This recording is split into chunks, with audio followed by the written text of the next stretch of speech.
Welcome everyone to Driver 38 Knives.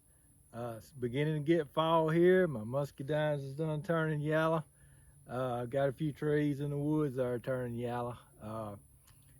We've got a great knife to show you this week. It's a unicorn for me. It's something that's very hard to come by in this area. It's a GEC, Great Eastern Cutlery, number 32. The Engineer, Cocobolo wood, 1095 carbon blades. Just a second, we're going to look at it up close with some close-ups on the tailgate of my truck.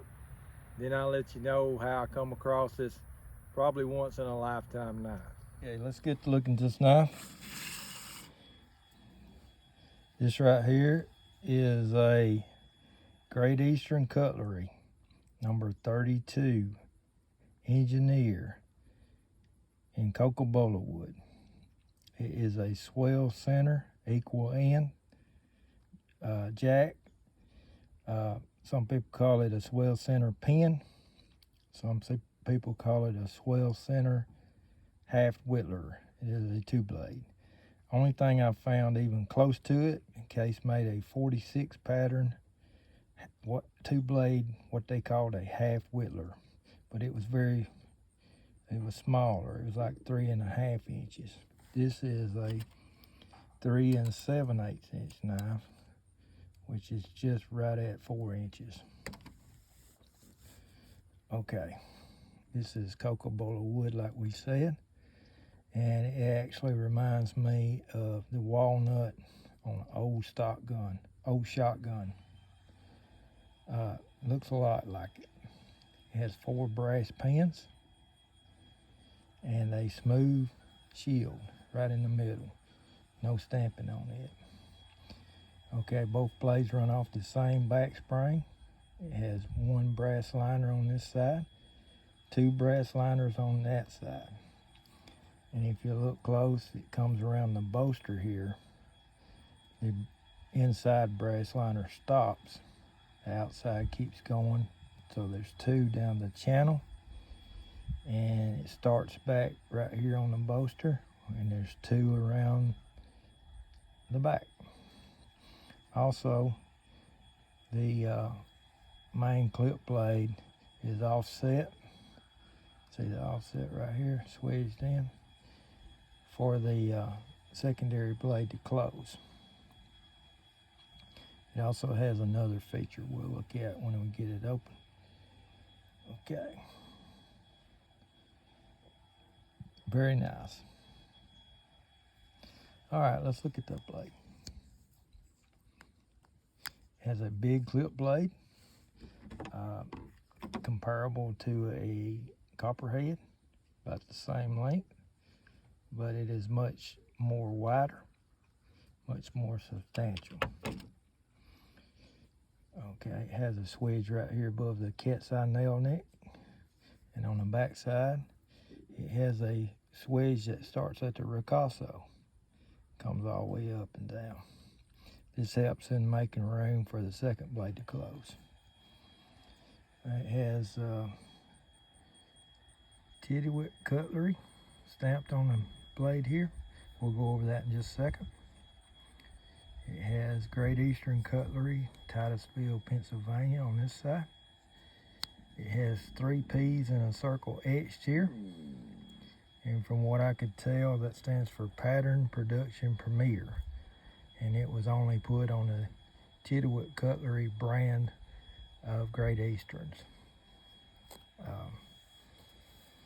It has a super tight half stop, super tight snap. Let's look at the secondary blade. It is a large pin, long pin, comparable to a pin on a copperhead. The ricasso part is much bigger, and the blade looks like it's not quite as wide. It has carbon steel. It has carbon stamped on this side for 1095 carbon. It has the model number on this side, 321224. And if you look the model number up on the GEC website, it'll tell you this code. 32 is the pattern, 1 is clip main blade, 2 is how many blades, 24 is year made. This, and I looked it up, and the 32 pattern was released August of 24. So this knife is a couple months old. Very tight construction, no gaps. Very tight, very smooth construction on the handle. No snags anywhere. Great half stops on both blades. Great snap on both blades. Very well constructed knife. This knife came in this tube right here. Instead of a box, they come in tubes. Model number, Cocobolo wood. Nice packaging. Came with a collector's button. From what I understand, they come with GECs. Nice little keepsake, collector's piece. I'm gonna carry this knife in this here sheath I got from ADC Leatherworks, Georgia Adventure. I'm gonna go in there just like that. And, well, come right out. All right. I think it's a good match, color-wise. I think they'll do well together. Okay, let's talk a little bit about some history here. This knife was made in Titusville, Pennsylvania. That town has a long history of knife making. Shat and Morgan made knives there from 1902 to 1933. Then Queen Knives took them over, and they made knives from 1933 to 2018. 25 miles east of Titusville is a little place called Tidwit, Pennsylvania. And they made knives there from the 1890s to the 1930s under 5 manufacturing names. The Tidwit Cutlery name was there from 1909 to 1916. And what Great Eastern's done here is they named their tiers of their products by old knife brands that were up there, and the Tidwit Cutlery brand is where that came in.